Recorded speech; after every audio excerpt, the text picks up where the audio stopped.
Ambassador Katja, ladies and gentlemen, thank you very much indeed for that kind welcome and kind introduction. It is a great pleasure to be here today. In just a few years, the Bratislava Global Security Forum has become one of Europe's premier venues for the discussion of international security matters. And this year's meeting comes at a critical moment for all of us. 25 years ago, this part of Europe was the front line in the fight for freedom. Barbed wire fences were cut, walls came down, and freedom prevailed over force. NATO's open door policy and European Union enlargement advanced our goal of a Europe whole and free,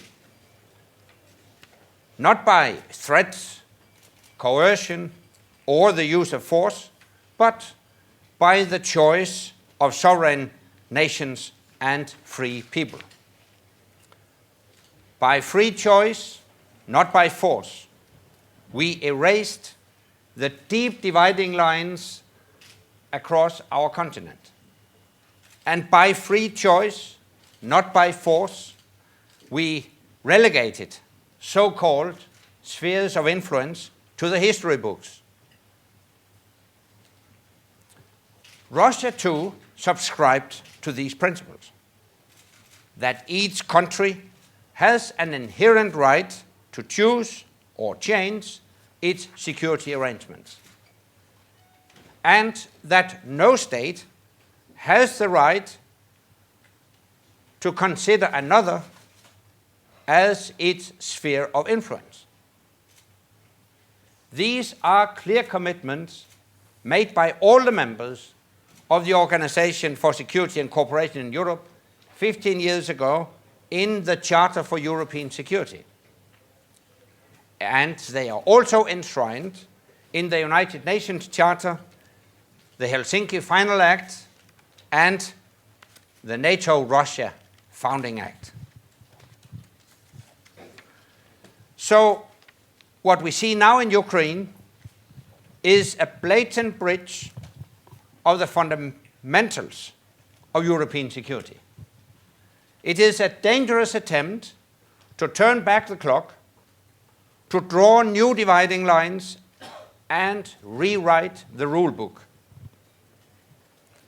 President Putin and his government have only used the language of international values and norms in order to subvert them. Russia's state media are spinning a dishonest narrative to manipulate public opinion. And Russia has not taken one single step to live up to its Geneva commitments. Just the contrary. So, judging by Russia's actions, the aim is clear. Russia is trying to establish a new sphere of influence in defiance of international law and fundamental agreements that Russia itself has signed. And this has profound long-term implications for our security. And it requires serious long-term solutions. My message today is that NATO is both able and willing to do whatever is necessary for as long as necessary. As we prepare for our Wales summit in September, we will bolster our collective defense, and we will continue to uphold the fundamental principle that every country should have the freedom to choose its own future. So first, collective defense. We already have more planes in the air, more ships at sea, and more exercises on the ground. We have deployed AWACS surveillance planes over Poland and Romania. In the Baltic region, we have reinforced our air policing mission and our naval presence. And allies have deployed land forces to participate in training and exercises. These measures demonstrate our unity, our solidarity, and our commitment. We are also considering the longer-term implications of Russia's actions for what we do in NATO. So we are taking a close look at how we can develop and deploy the right forces for defense and deterrence. We are looking to strengthen the ability of our NATO response force and special forces to respond quickly to any threat against any member of the alliance, including where we have little warning. We are also reviewing our threat assessments, intelligence sharing arrangements, early warning procedures, and crisis response planning to take into account a more unpredictable security environment. We are examining our Connected Forces initiative to make our exercises more frequent, more demanding, and more visible.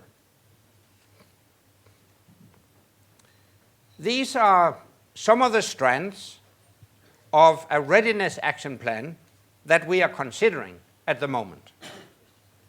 They are all defensive measures, and they are in line with our international obligations, and in line with a changed security landscape where, more than ever, we need to be ready, prepared, and flexible.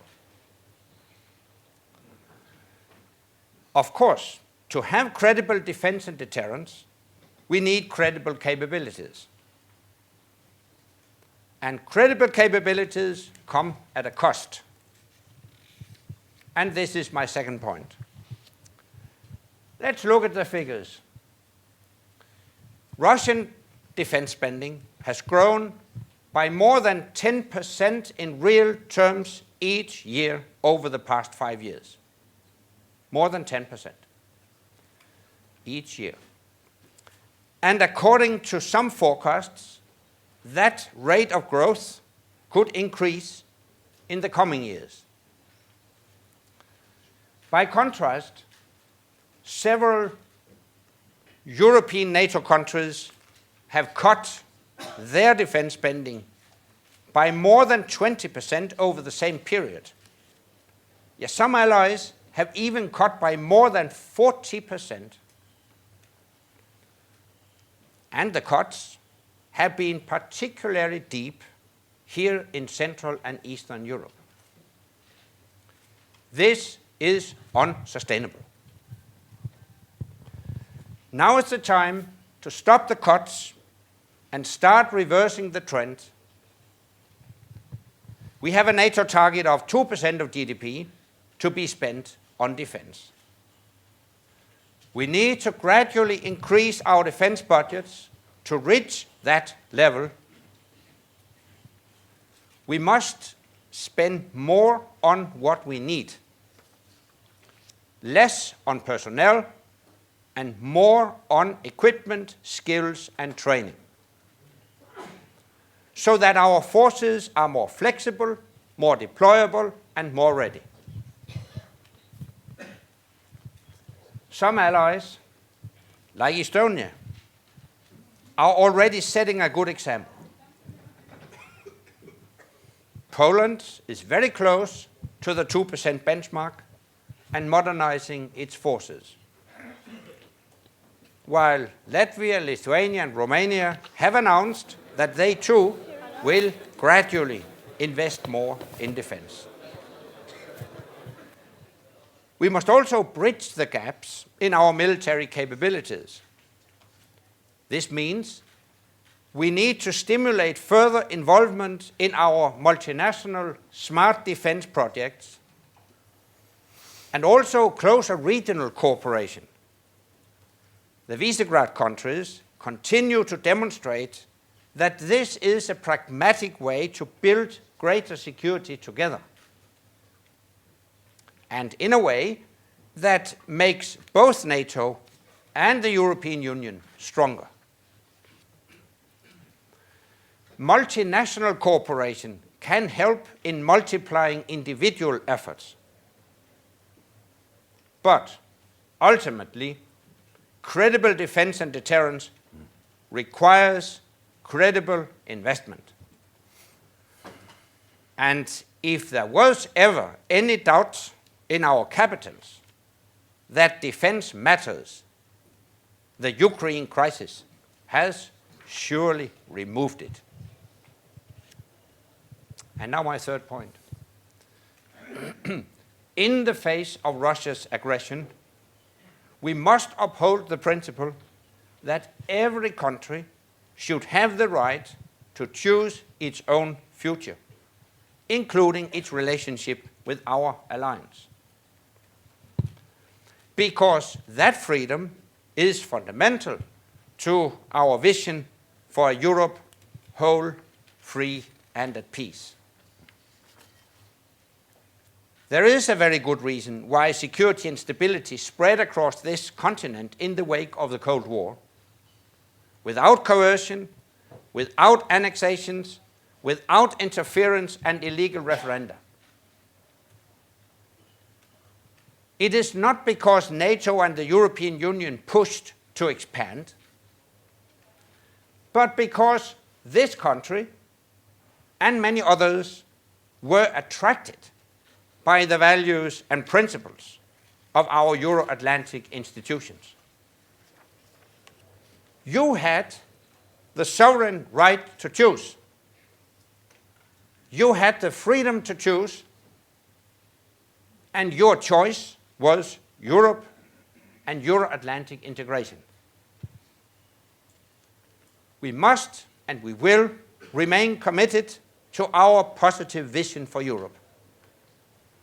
That means we will deepen our partnerships with Ukraine and our other NATO partners, and keep our door open for those countries which see their future in NATO.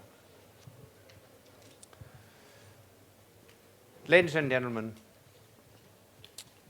our next summit in September in Wales is about future NATO.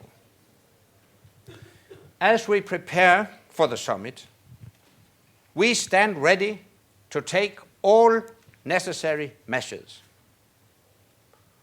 to bolster our collective defense, to boost our defense spending, to bridge capability gaps, and to uphold the principle that every country should have the freedom to choose its own future.